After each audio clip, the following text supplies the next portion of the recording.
Good afternoon, and welcome to the Sunset Safari here on Saturday, goodness gracious me, the 8th of December 2018. My name is James Henry, and it's wonderful to have all you kids with us on the Nat Geo Kids show.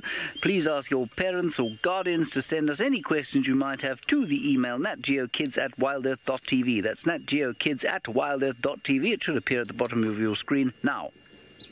Yes, good. Now, it is very, very likely that we're going to have a vicious storm sometime soon here in the Western Kruger Park. That's where we find ourselves in South Africa now. And there is a big storm brewing. You saw the lightning thrashing down onto a part of the world known as Bushbuck Ridge. That's where the storm's coming from at the moment. Still a little bit away from us, so hopefully it will avoid us for the next little while we are trying to take you on safari. My plan this afternoon is to go and find an old male leopard called Tingana, and he was around eating a baby impala earlier today. I'm not sure if he's still eating it. Hopefully he's just lying on a tree or on the ground very peacefully waiting for the rain to come. It's been very, very hot indeed. It's been about 34 degrees, it is about 34 degrees Celsius now, 93 Fahrenheit. Much cooler it is up in the Masai Mara, where David Gatamba Gitu has made his way onto the rolling plains of the Mara Triangle, and he's looking forward to saying hello to you. Hello, boys and girls of Nat Geo, and welcome to our safari drive from a different country further north from South Africa in Kenya, and we are in the Mara Triangle, and I'm inviting you, or we are starting the show here with zebras, and I'm sure you're all excited to have seen zebras. My name is David, and with me on camera is James. Hello, James. And when James does that, is a sign of good luck. And what's the good luck today, James? James is telling me good luck like this means lions. So if you don't see lions, we are going to hold James accountable. I'm sure the other James down there must have told you something interesting or something important, that if you ask us questions, you're going to make us very happy. If you got any comments through your parents or guardians, send them through using natgeokids@wildearth.tv. Now, we've got zebras to start with, and these zebras don't seem to be moving a lot because I think it's a bit cold for them. It's about 20 degrees Celsius and 68 degrees Fahrenheit. That's a bit cold for us. I'm sure maybe to you that could be a bit warm. And that's why these zebras seem a bit slow as they feed. But if you're going to warm up, they'll move a little bit more. Now, before we continue, I want you to know that all the stripes you see with those zebras there, the black and white, or the white and black, each zebra has a different pattern from the other. Can you believe that? Every one zebra will not be similar to the other, even those two that you see there. In our normal homes, I want to give you an example of an animal that is closely related to the zebras, and it is a horse. So if you look at this zebra carefully, you can see the tail look like of a horse. On top of its neck, it got a mane. So they are closely related to horses. But also they happen to eat the same food. They eat grass. So zebras, like the one you see there, and the horses eat grass. And we call them vegetarians. And a better word to use, you can say they are herbivores. And you can see how he's just cutting the grass there and making sure she's only getting the green grass, which is more nutritious. She's avoiding the tall that you see there that's a bit brown because it doesn't have any vitamins or nutrients in it. So they tend to concentrate on the short one. And as James was saying, they're expecting a storm. Here we have started to see what we call the short rains. And when the short rains come, we get fresh shoot of grass coming from the ground.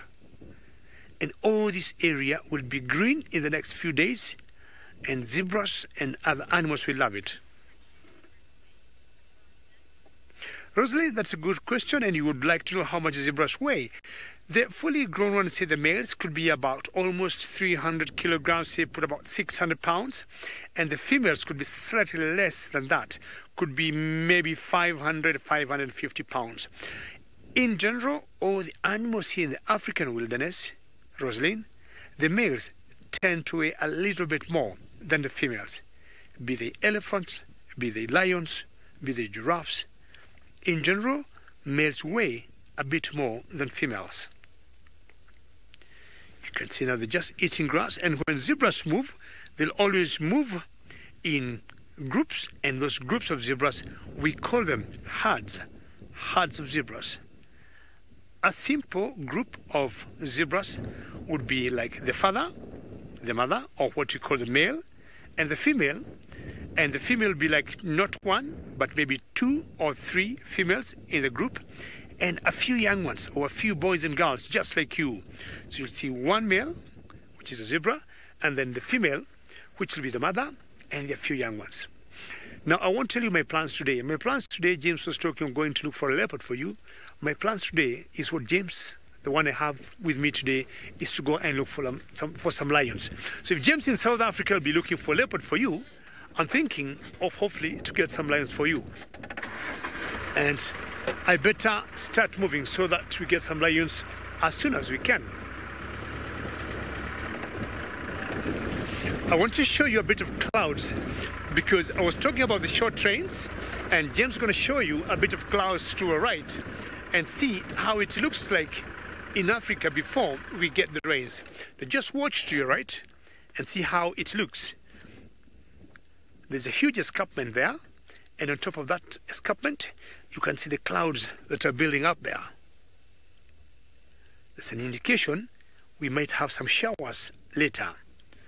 And Casting the final control says it's beautiful. We don't have a single drop of rain now, but you never know how it will come out or how it will play later in the day. But just look at that beautiful escarpment with the clouds. And I'm sure you might have noticed the difference in vegetation between me, or where I am, and where James is. The vegetation here in the Mara Triangle, it's more open. It's more what you call grassland, which is called savanna. And you'll be seeing some scattered trees here and there. One tree here, one tree there, a bush here, a bush there. And it's very open. Not very heavy or thick vegetation like it is in Juma. Alrighty. It's time to go and look for different animals. But my main aim today is to get you some lions somewhere.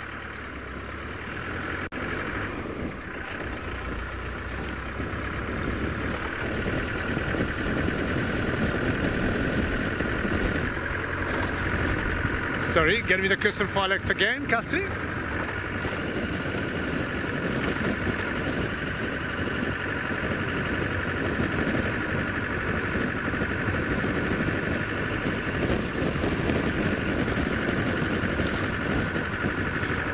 Very good, Alex. That's a very good question. And you'd like to know what do zebras use or how do they defend themselves because they do not have horns. It's a very good question. And what zebras will do, they do two things. Number one, they might use their teeth to bite each other if they are just fighting amongst themselves. But if it's defending themselves from, say, lions, they kick very hard, and they kick using their back legs. So Alex, to defend themselves, they use their back legs to kick wherever. You've seen horses using their back legs. That's exactly what the zebras also do.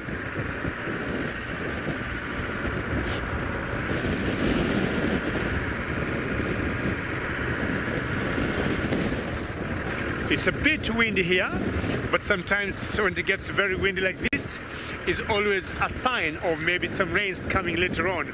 But as it is, as I said, we do not have a single drop. Very good, boys and girls, thank you for your question. Keep bringing in more questions. Should you have any comments, keep bringing them on.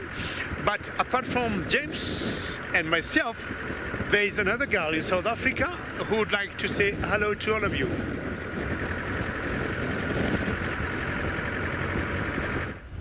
Yes, hello boys and girls, good afternoon.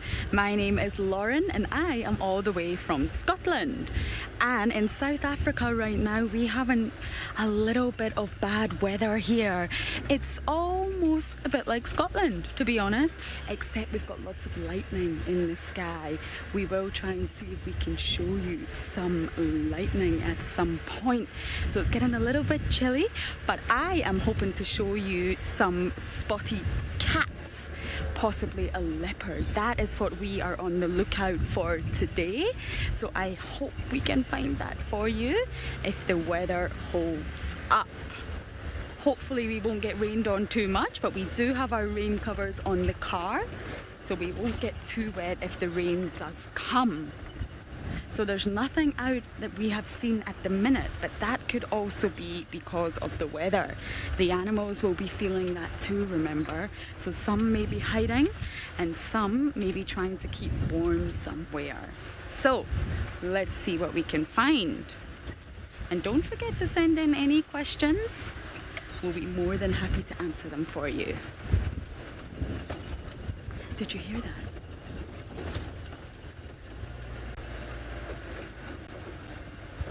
That was the thunder. So we will try and see if we can get some lightning for you later. But now we're going to leave South Africa and head all the way over to the Mara to see what David has for you.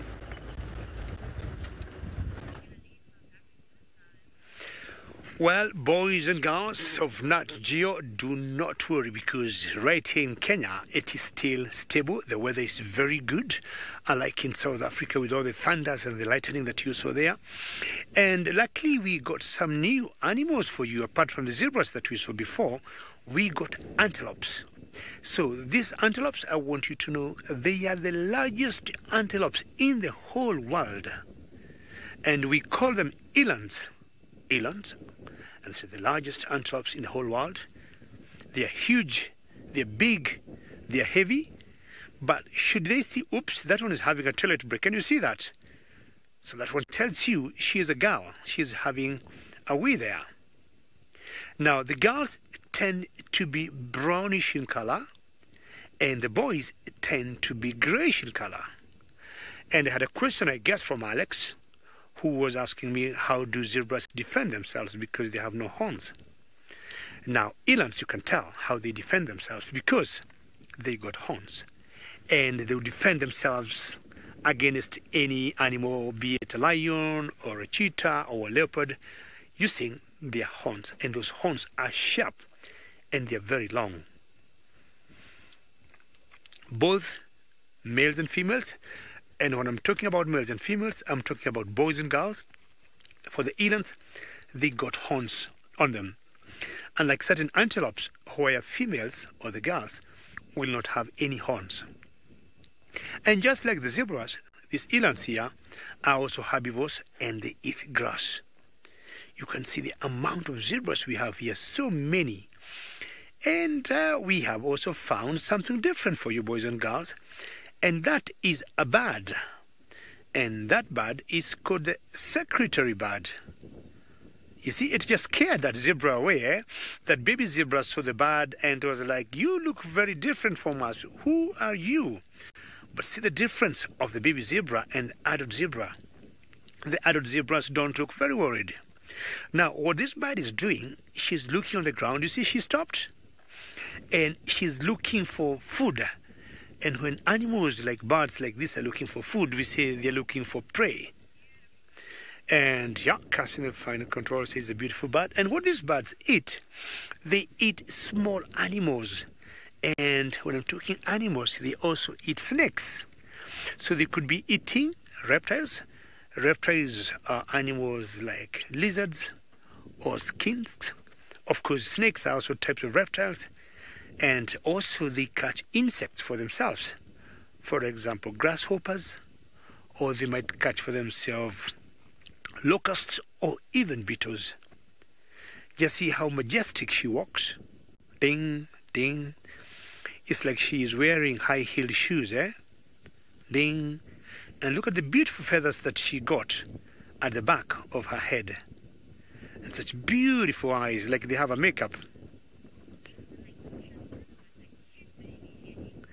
and keeps going, and I'm sure it will be getting itself some food very quickly. And as I said, food for the animals that look for food like birds or other animals, we say they're looking for prey. Now, right here where I am, not very far from where I am, I got my other friend who'd show you something different from the bird.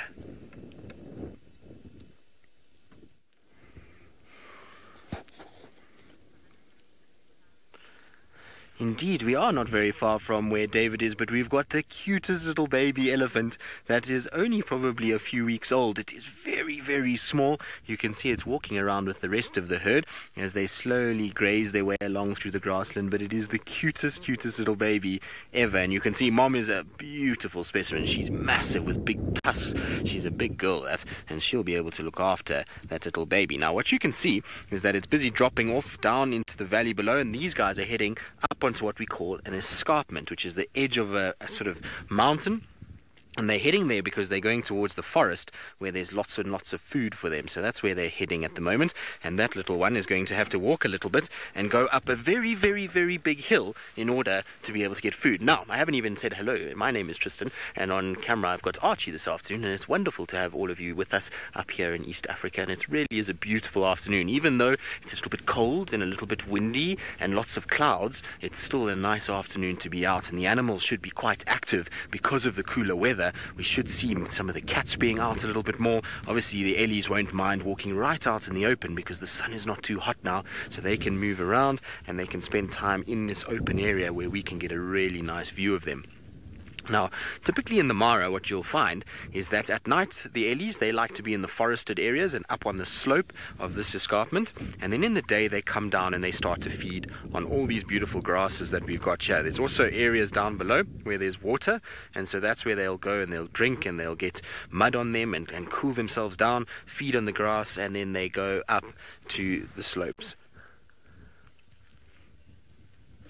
So, Nico, will the baby struggle to keep up with the rest of the herd? No, not really. You'll find what will happen is if the baby gets very tired, it will just lie down somewhere and the rest of the herd will stop. So the Ellies are very, very, very good at looking after their babies, and if their little ones get a little tired, then the little one will lie down and the rest of the herd will just sit around. But it has to learn how to walk. It has to learn how to be able to strengthen its muscles, and so every day they'll go a little bit further until that one is used to it, and then they can walk up and down no problem. But you will find it does get tired from time to time, and then it will try and find a little place where it can go and lie down and rest. But isn't it cute?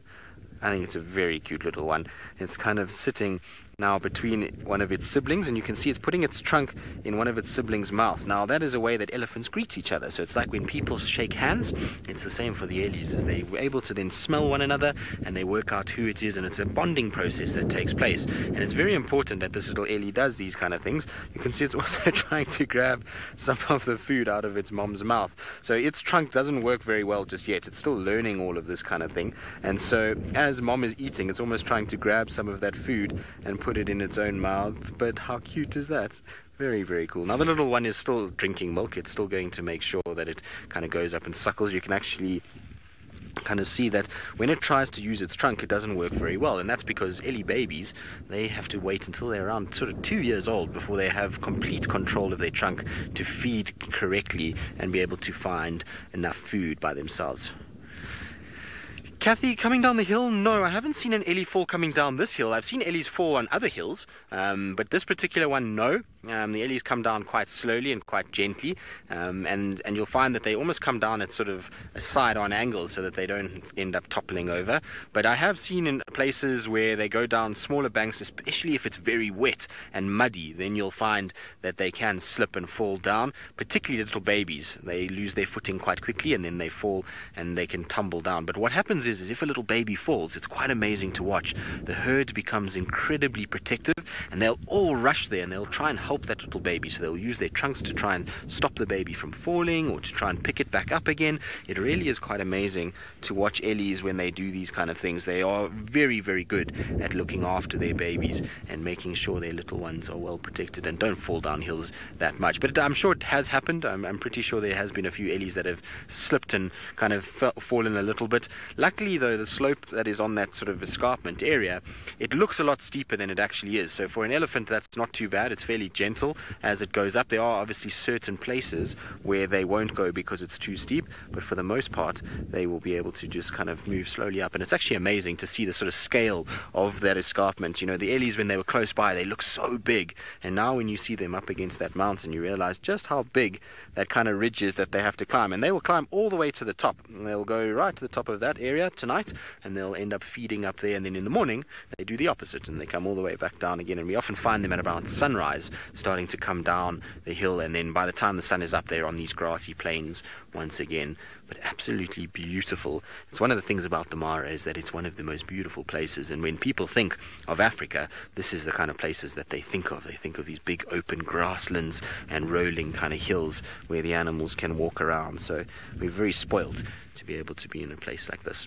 Now our Ellies are going to drift off. They're going to go down into a little dip shortly, which is not going to mean that we probably won't see too much more of them as they go kind of head down. I want to just try and check a little water point that's not far from us. It's a few hundred meters kind of over there, so somewhere there is a water point. We're going to try and head towards this sort of water point and see if there's anything happening there. Now while I head on my way there, we do have, well, I suppose an announcement is probably a good thing. So in South Africa at the moment we have what is called load shedding. Now load shedding is because there is a few issues with our power supply across the country, and so the national power supplier is cuts off certain sections, and they've cut off Djuma for the afternoon, which means that we are running on UPSs and those kind of things. And now unfortunately the amount of time that has been going has been very long, that our UPSs are going to die, and probably die within the next 10 to 15 minutes. And if that happens, unfortunately we might go off air. So I'm just warning everybody that if we do suddenly just stop coming to you, it is because that is the problem. We have lost power completely, and if we don't have power, we unfortunately cannot come to all of you guys. Hopefully though it will be sorted out, and hopefully the power will come back on soon. Oh, hello little jackals.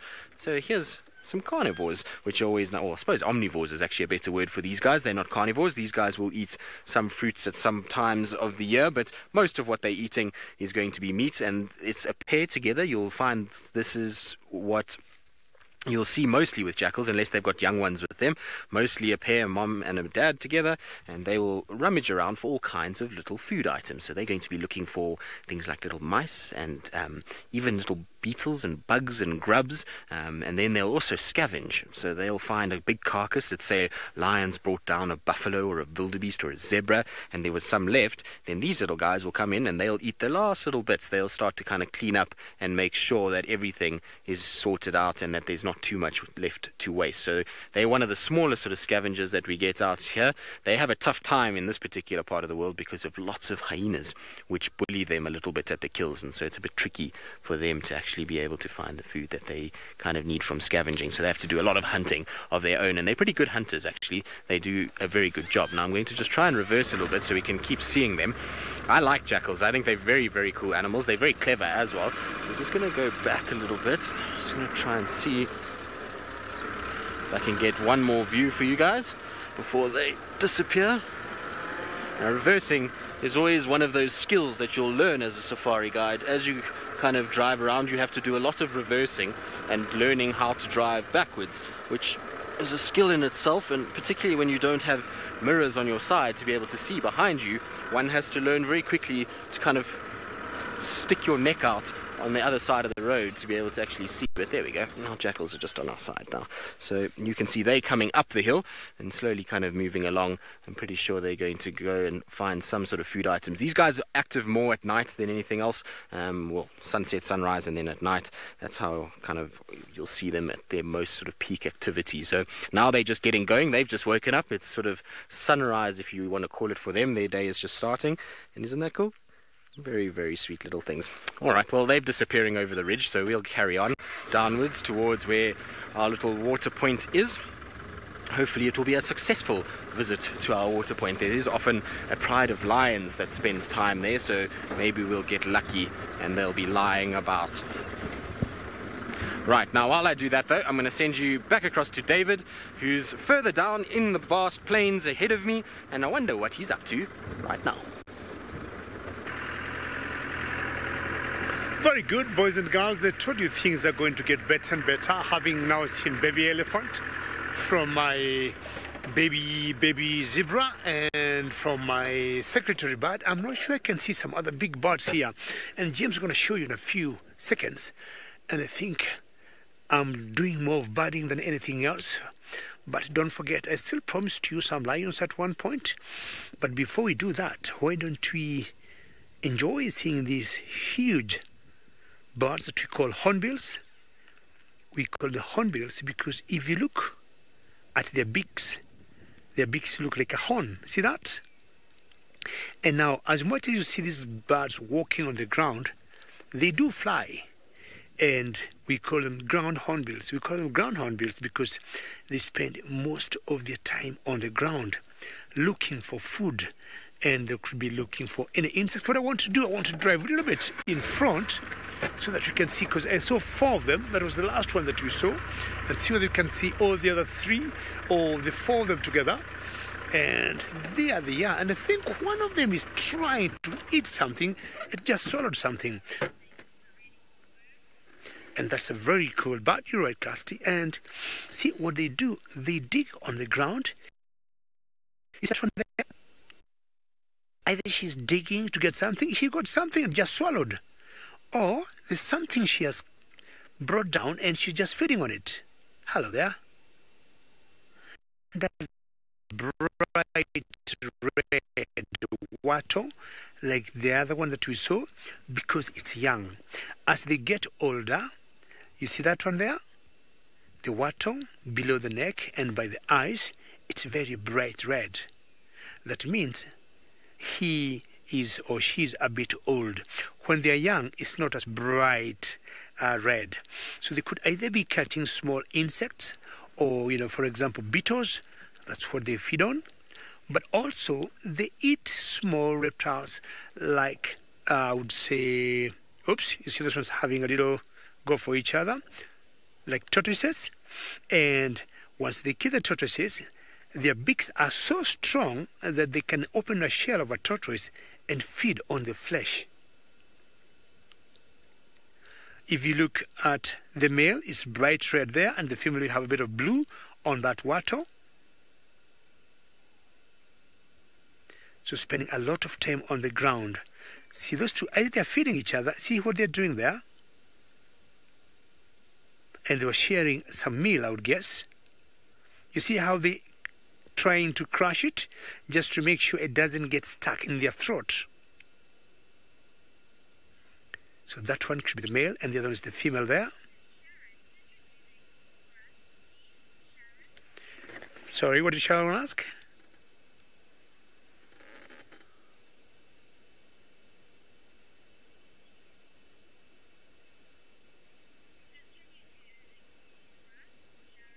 Sharon, good question. You'd like to hear the call for these birds? Just stay there. I want to play it to you as you keep watching it, and you'll hear the calls they make. They're very quite loud, and I'll be getting it to you in a few seconds. And that's a very good question that I've really loved. As you keep watching it there, so there's going to be hornbill, and it's got the southern hornbill, and keep watching it, but you're going to listen to the call of it.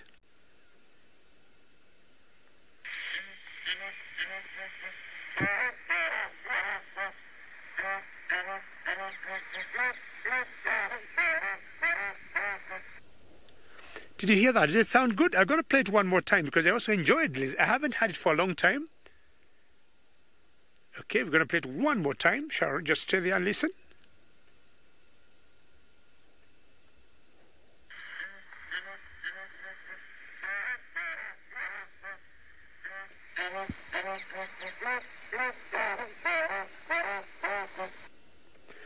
Excellent. I hope you enjoyed it. And that's very unique in them.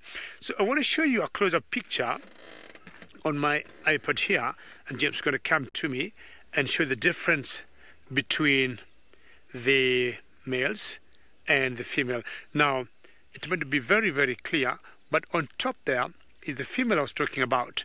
But if you look on the red there, if I remove my hand, thank you, James, she got a bit of blue at the very base of the beak. That's the female. But the male is all red. So there's no blue on the male. And in general, when you look at most birds in Africa, the males tend to be more brightly colored than the females. So that's a general rule, just like ostriches, all birds, the males tend to be more bright. So if you look on this red water here, and this red here on the female, the one for the male is more conspicuous or is bright red than the one of the female, because the one of the female has a bit of blue in it. So that's what you call the southern ground hornbill. All right, it's time to move and see whether I can keep my promise as what I had promised before, and hopefully you're going to get some lions. But what happens every time you plan to do something or you're going somewhere, you will bump into birds, you'll bump into other different animals. So it's always exciting just to stop and look. So we have one of them walking in front of us, and if you look at her carefully, she looks smallish and doesn't have the red bright.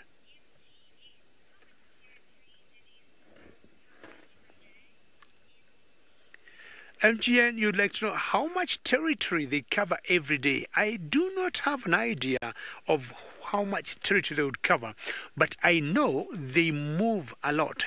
Luckily, they have a very good choice for food, and it's very difficult to document birds like in what, how much territory they can cover in a day, unlike, say, animals like, cheetahs or lions that are territorial. So these birds are not territorial, and they move a lot. And I do not think there have been people or, researchers who have followed them very closely to have an idea how much, ground they would be able to cover in a day. But should I be able to know, I will definitely let you know. But you can see they move a lot looking for food. And once it gets dark, they'll always go on top of trees and spend the night. And they normally make their homes or nests inside huge trees that have cavities, and they'll use the hole or the crevice of a tree to lay their eggs and raise their chicks. So ideally spending the better part of the day on the ground looking for anything they can catch, any insects. As I said, they got very strong beaks. That's a very good question you're asking about the northern ground hornbill. As I said, this is the southern. We do not have the northern ground hornbill, but we have another hornbill that's called the Abyssinian ground hornbill. Abyssinian ground hornbill that, if you look at it, it have like a small little crest on top of its beak, unlike the southern ground hornbill. And that's a very good question. And let me see whether I can get it again on my pad and show you what I'm saying. And the males and the females of the Abyssinian ground hornbill are very different from each other, unlike the southern ground hornbill. So I'll show you the female, the blue you saw below the beak, or at the base of the beak on the southern ground hornbill. When you look at the Abyssinian ground hornbill, it's all blue, and they do not have any red on them. It's only the male that have a bit of red, but apparently the male also have a bit of blue.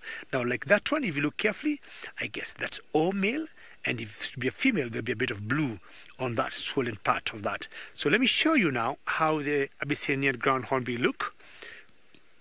On my little pad is having a bit of scratch there.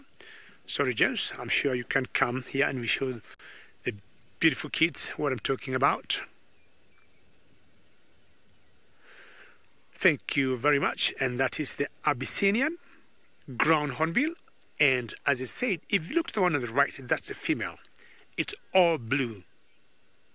And if you look at the male, it has a bit of blue in it and a bit of red. Whereas when you looked at the southern ground hornbill, the female is the one that had a bit of blue and red, and the male did not have any blue. All right, you see, now this one still have a bit of red and blue, making it a bit colorful. But the female, as I said earlier, the males in general are always a bit colorful than the females. All right, time to move on and see whether we could be lucky to get for you a kitty cat somewhere. I'm trying to smell, and James is telling me, go.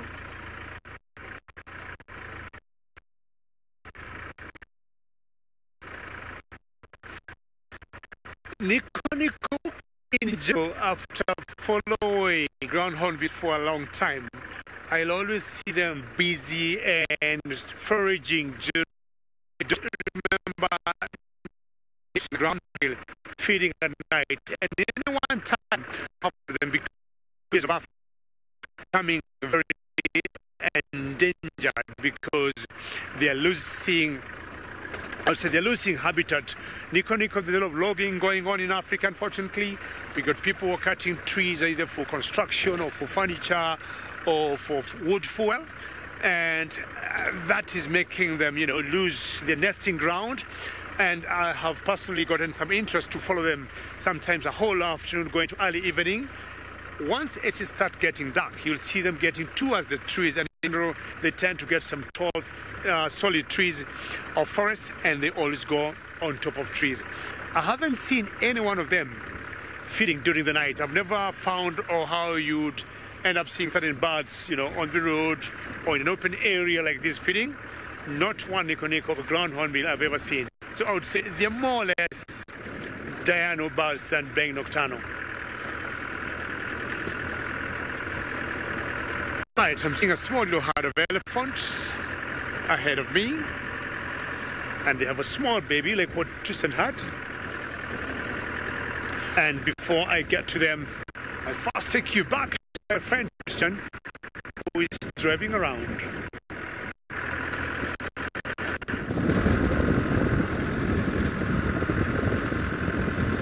Well, David, while you go towards elephants, we too are heading towards more elephants and a big herd of buffalo. So we're just going to have to round a little corner here, and then we will be with one herd of ellies, and there's a couple others that are scattered about, and then the herd of buffalo behind that hopefully we'll be able to get a little bit closer to. So it's the idea. Anyway, we're going to have to just take this road to the left and pass this car quickly.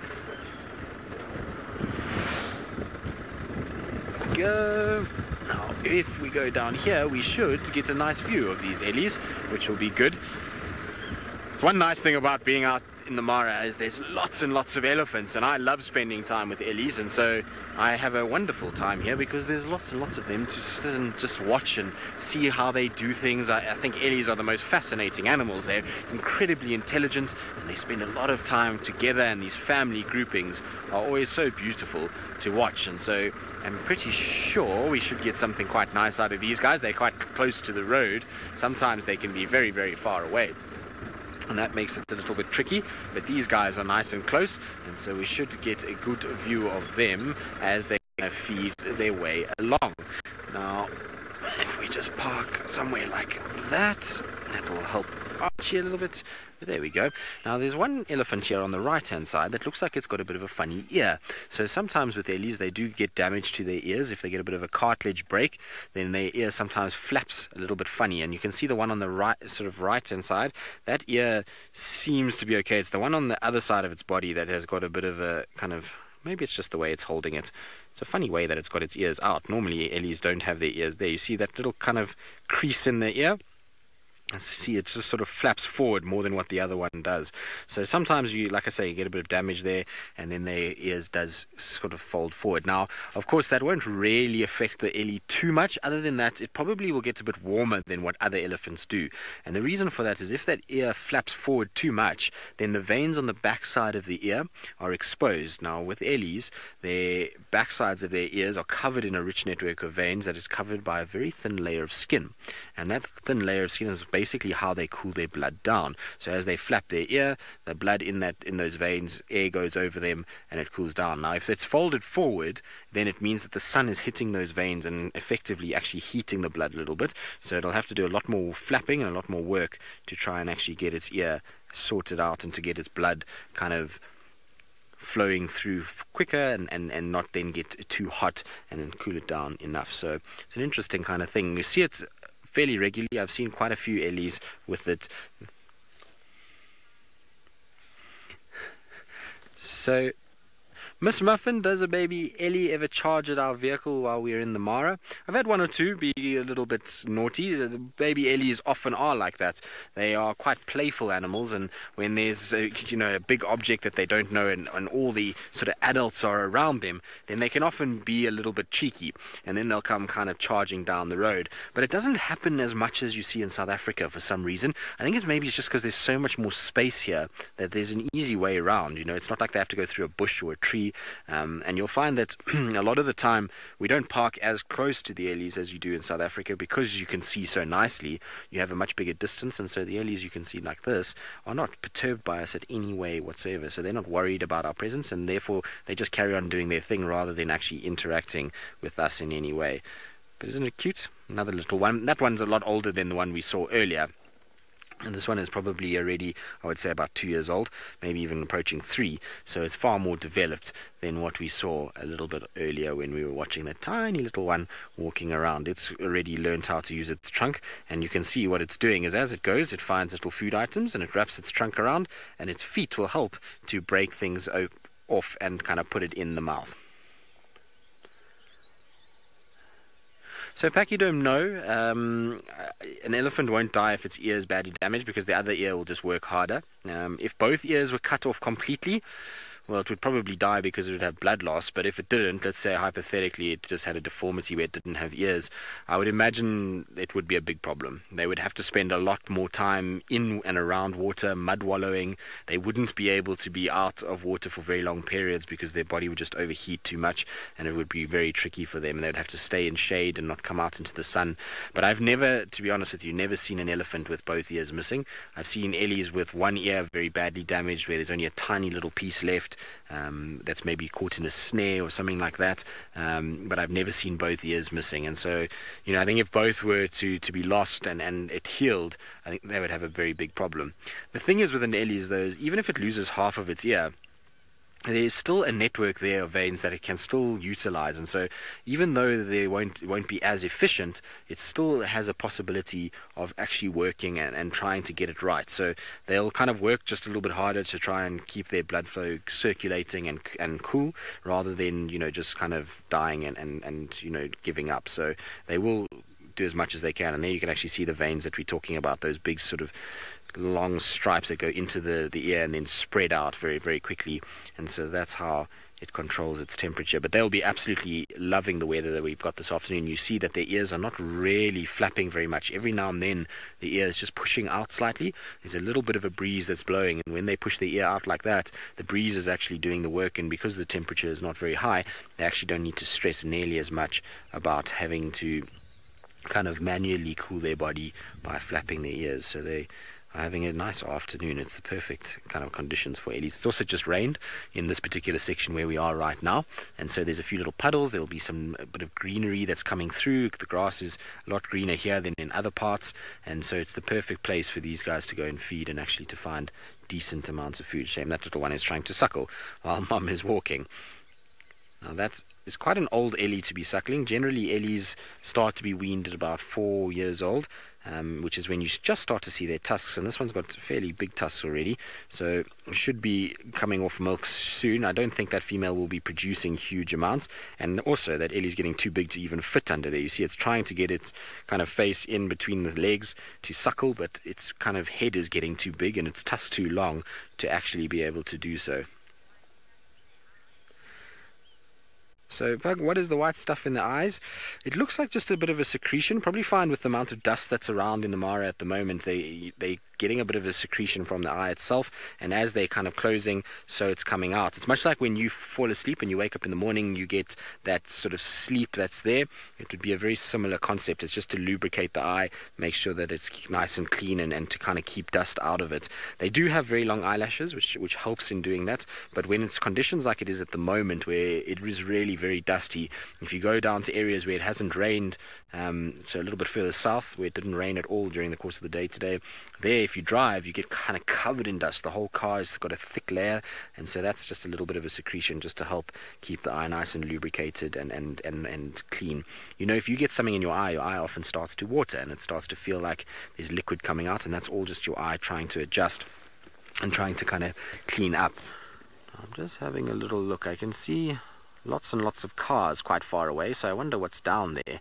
Maybe there's something of interest for us to go and have a little look at. I see quite a few, and in this area there's actually a very good chance of seeing a black rhino, so maybe we'll go and have a little look down there. Archie's kind of showing you where they are. They're down on that big plain, so we're going to head in that direction, and maybe we'll get lucky and we'll find something very nice. There's also, like I said, not too far away in that general direction as well, so we might as well head there and see if we get lucky with something. I think we might. I think there might be something of interest in this general area.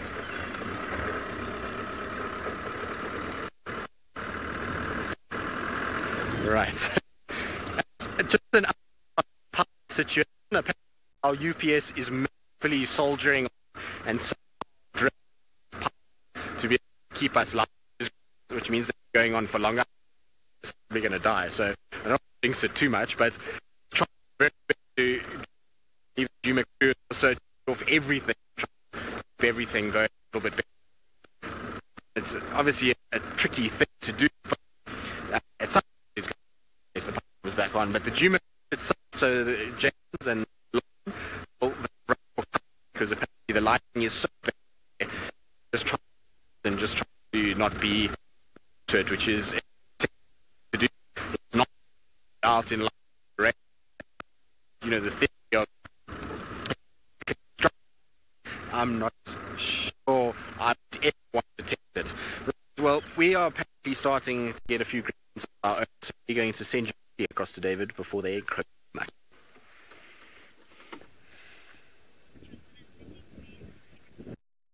Sorry, boys and girls, because Tristan's having a bit of a technical hitches. These are things that will happen every other day. But on a brighter side, I told you I'd be doing lots of birding today. We saw secretary bird, and we saw the ground south on bill, and now I got something also about you bird, because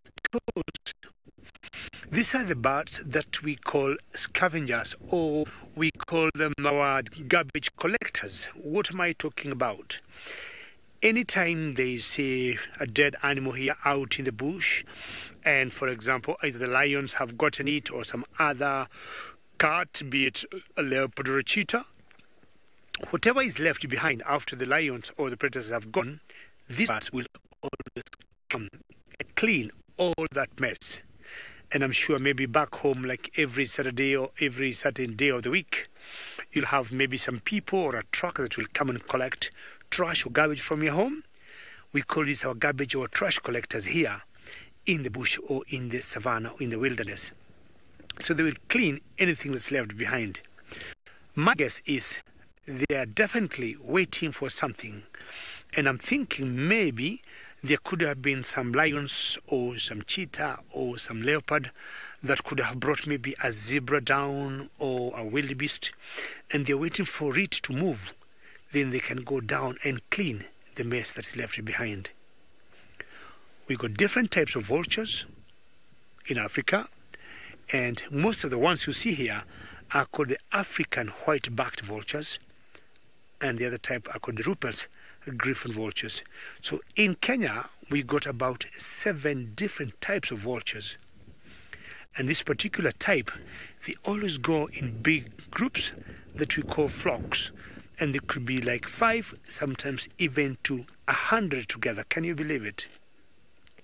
Now, because the lions are stronger than them, or the cheetah or the leopard that could be somewhere eating, they have to stay there and wait until this animal leaves. Because if they try to do that, it will going to defend its food and push them back. So the only thing they have to do is just to sit there and wait. And if you look carefully, most of them got their heads or necks tucked in their bodies because it's a bit cold where we are. And just like human beings, also animals feel cold. Remember, boys and girls, we request you when we begin, if you have any questions or comments, please, through your parents or guardians, send them on email, nudgeyourkids@World Earth. We are always very happy to hear questions.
Lots of storms about in South Africa, which is where the feeds come from, and it's made, even here in the Mara too, we've got a bit of lightning and rain around, and so it's making life a little bit tricky. But as you can see, the good news is that even though we had a bit of a kind of technical issue, we have managed to find some lions, which is always quite nice. So this looks like the Mara River Pride that we've got here. Now, there should be quite a few more than this. As far as I understand it, that there are 12, I think, in total. There might actually be more than that, but there's lots of them all about, and there's even more that are on their way slowly but surely through this big kind of thicket that those guys are at. You'll see just in the background, there they are. There come some of the others busy walking towards us. So nice to see some lions at least, which is a good thing to finish up our afternoon with the kids drive. It's always a good thing when we've got kids watching and we get to see our big toothy cats, because they're always a highlight for everybody, I know. So nice to have caught up with these guys. Now they will be probably quite hungry. The last meal that we know about, a big meal that we know about with this pride, was when they killed 2 buffalo, and so I'm pretty sure they're looking as though they could do with a meal. They don't look extremely fat, and there's lots and lots of available options out in this area. There's a few zebras that are hanging about that they might try and go after a little bit later. But very nice. You can see the storm is actually brewing in the background. There's quite a lot of lightning in those clouds that are kind of coming our way. That's the big storm there. So hopefully that goes the other way and doesn't come towards us, because lots of lightning in that cloud as well. Unfortunately, though, that is the sort of time for us to say goodbye to all of you that have joined us for our kids show. Another episode is done and dusted.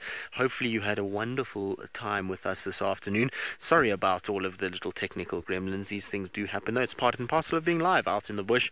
We do get these kind of things from time to time. So from Lauren and James in South Africa, myself and David here in the Mara, it's been an absolute pleasure, and we hope to see you next week, same time, same place.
Over from our kids drive, and those of you that are just joining us, it is a very, very warm welcome to this afternoon's proceeding. As you can see, we've kicked off with a good start with a whole bunch of lions that are very, very playful and kind of moving around. Now, it is the Mara River Pride by the looks of things, and they love this kind of section. We're right near the marsh at the moment, and so they kind of absolutely love being in these kind of areas. And you can see a lot of the little ones, they're just greeting moms. 2 of the females have just arrived back with the pride, and so there's been lots of cuddling and playing and jumping up on one another. You can see mom getting a little irritated by all of this as they kind of jump all over her, which is part and parcel, I suppose. If you're a mom, this is how things go. Now, what's going to probably happen is that these females, they look very, very hungry. There's some females that are moving off to the right. One is being pulled by its tail at the moment.